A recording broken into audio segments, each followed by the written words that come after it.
It's that time of the week. We got Thursday Night Football with the Raiders and the Broncos. What's going on, everyone? Welcome back in to another episode for Just a Bet Outside. I am your host, Steven, and it's that time, week 10. Remember when the season just started?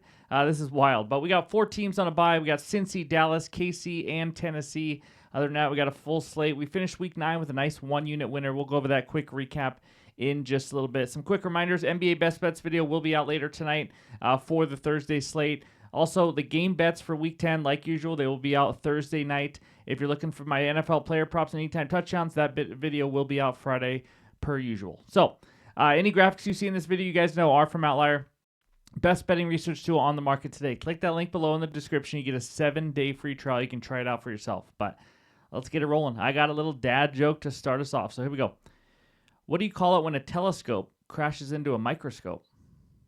A kaleidoscope. In this video, we're going to recap Monday Night Football, and then we're going to preview, and I'm going to give you my best bet for Raiders-Broncos, and I'm also going to give you a couple leans that I like for this game, and then, of course, we'll finish it with the recap. So hit that like button if you haven't already. Leave a comment below to help this channel continue to grow. If you're new to the channel, you know what to do. Hit that subscribe button. Come join this community. But I am ready to get it rolling, and that means it's recap time. All right, there it is. We ended last weekend with a nice one-unit winner. George Pickens over 60.5 receiving yards. He had 28 early in that game, and then the offense just was horrendous as they lose at home to the Cardinals. But luckily, they had to play catch-up, and that's what happens. And he ended up going over his yards. I don't know what he ended up with, maybe over 70, over 80, something like that. But anyways, nice, kind of easy second-half winner. So we'll take it. Again, there's a season overall record, 72-61, up 2.01 units. And we give the entire breakdown on every Sunday night in case you're curious after those games are done. But that's what we got for the recap. Now let's talk Thursday Night Football. All right, we head out to Mile High where the Broncos host the Las Vegas Raiders. Broncos minus 9.5. Total in this one is 42.5. Preview for this game. Raiders coming in after, well, sucking because they do that every single week. Lost to the Jags 30-29 in overtime on a 2-point conversion. Tried to win it, and they did not get it done. Broncos coming in on a 6-game win streak after an 18-15 win over the Houston Texans. C.J. Stroud got hurt early in that game, but still, nice win there. Injury report, Raiders, Jacoby Myers was traded to the Jags. Not an injury, but just to remind you. Safety, Isaiah Polamao is questionable. D-tackle, Adam Butler, questionable. Broncos, Patrick Surtain looks like he is out again.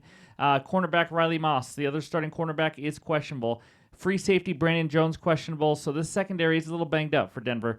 And then kicker, Will Lutz is questionable. Obviously, big deal there. Wide receiver, Marvin Mims is also questionable for the Broncos. So that's what we got for the injury report. Now, some quick trends for this game. You guys know I like to give out some trends. Teams coming off an overtime game and on short rest, which is what the Raiders are 26-47 straight up, and an awful 23-47-3 against the spread in the last 20 years, failing to cover by 4 points per game. Now, when that team is on the road in this situation like the Raiders are, they are a terrible 6-21 straight up, 4-23 against the spread in that span. In Geno's last 5 primetime games, that's the quarterback for the Raiders, in case you don't know, his teams are 1-4 straight up and 0-5 against the spread. As a Seahawk fan, that sounds about right. Overall, Geno is 4-13 straight up in his primetime games, including 0-7 straight up in primetime games against his own division. That is not pretty. Bo Nix, 3-1 straight up and against the spread in primetime games, 2-0 straight up and against the spread at home in primetime. And if you put Bo Nix and the Broncos in a 6-point teaser, and every single Bo Nix start, you are 24-3. Raiders have allowed 30-plus points in consecutive games and are now on short rest. Those teams are actually 8-3 against the spread since 2022. Just a random positive one for the Raiders there. But anyways, that's what I got for the trends and the info. It's time. I got my best bet. I almost went a full unit here, but I will talk about why I didn't. But it's Cortland Sutton over 55.5 receiving yards, minus 114 on FanDuel. This line jumped out at me right away. So let's talk Mr. Sutton. As you can see by this outlier screenshot, he is over this line in 6 of 9 games, averaging just under a tick under 63 receiving yards per game.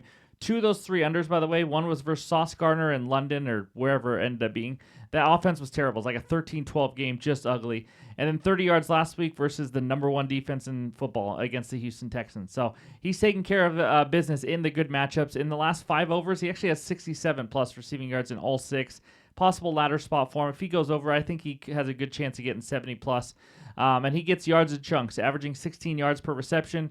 I was close to actually taking his longest reception over. He has a 22-plus yard catch now in 6 of his last 7 games. And in fact, 22-plus yard catch in 7 of 9 overall as well. Now, Troy Franklin becoming the number 2, really taking some volume away, obviously, but still 20% target share. And I really like the amount of targets he's still getting and all that. But Sutton's been really good at home. That's why I like it as well. As you can see by this outlier screenshot, how about over this in every single home game this year, averaging a nice 74 yards per game. And now he's facing the Raiders. The Raiders. Elite matchup. I mean, this team is horrendous. They are ranked 28th in receiving yards allowed to wide receivers, giving up 165 receiving yards per game to the wide receiver position. Just saw Parker Washington go for 90 last week. Brian Thomas added 55 as well. They rarely get pressure on quarterbacks. I mean, it's Max Crosby and a bunch of guys. 6th lowest pressure rate, 17.8%. 7th fewest sacks in the league. Only 16 sacks in 8 games. Sutton had 97 receiving yards in his last game against the Raiders last season. On 10 targets, he had 8 catches. The passing yards line here for Bo Nix is 215. I thought about his over passing yards, to be honest with you. But again, it's there's a blowout potential here. But I can't imagine Sutton doesn't get 56 of those yards.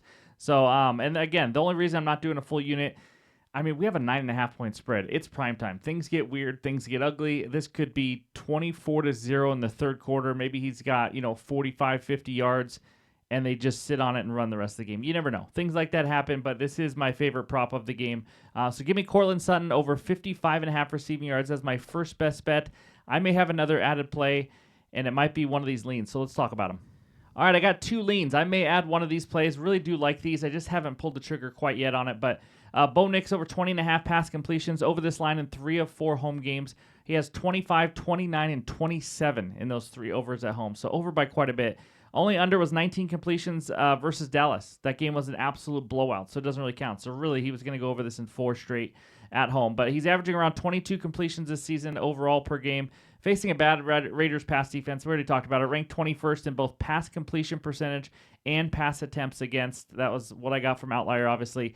But really, I just think he's going to have all day to throw. He's going to find his guys wide open. Again, this is one of those, if it becomes a blowout, maybe they run it in the second half. But I do like his over passing completions. Second one, Ashton Jeanty under 15.5 rush attempts. Now, this is a pretty high number for a guy who's on a team that's a 9.5 point underdog. I mean, if you just look at it that way, his usage in the run game is a little bit less lately. Part of that is they're getting blown out. But under this line in 3 of his last 4 now, 14, 6, and 13 rush attempts in those 3 unders. He's under this in 4 of their 7 losses this year. And one of those 3 where he wasn't in a loss, it was a 1-point win. So it was actually competitive. So Raiders defense has been awful. Why does that matter? Well, they've given up 30-plus points in 3 of the last 4 games. The only good defensive game they had was against the Titans. That doesn't count. They're not an offense. So I can't imagine a ton of carries when your defense is giving up 30 points. I mean, you got to keep up somehow. It's got to be through the air. You can only run it for so long in a game that when your defense can't stop anybody. But Denver's average in opponent rush attempts against, with Surtain and Riley Moss possibly both out. Maybe the Raiders look to pass a little bit more than usual. If the Raiders control this game and keep it close, this bet's in trouble. So again, if you, this is kind of goes back to your own handicap and how you feel this game is going. If you think the Raiders, you know what, maybe they got a chance. Underdogs on primetime have been good lately, and I think they're going to keep it close. Then maybe this is not a bet for you, and that's obviously your opinion. And I have a feeling, if I had to lean aside, I have a weird feeling the Raiders maybe keep it a little close here.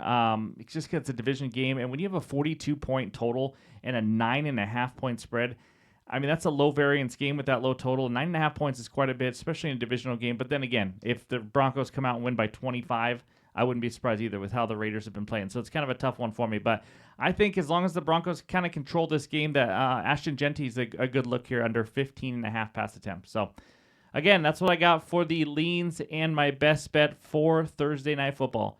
Before we get out of here, let's check out the recap. All right, there it is. My one best bet so far. Cortland Sutton over 55.5 receiving yards, minus 114 on Findo for a half unit. If you just fast forward to this part, I also gave out 2 leans. I may add one of those. We will see. But I don't like to go too big in a potential blowout on Thursday night. Just a kind of a weird game. But that's what I got for my best bets. Thank you guys for watching. As always, I really appreciate the support. Hit that like button if you haven't already. But hope you guys enjoy the game. Have a great Thursday, and we'll talk to you soon.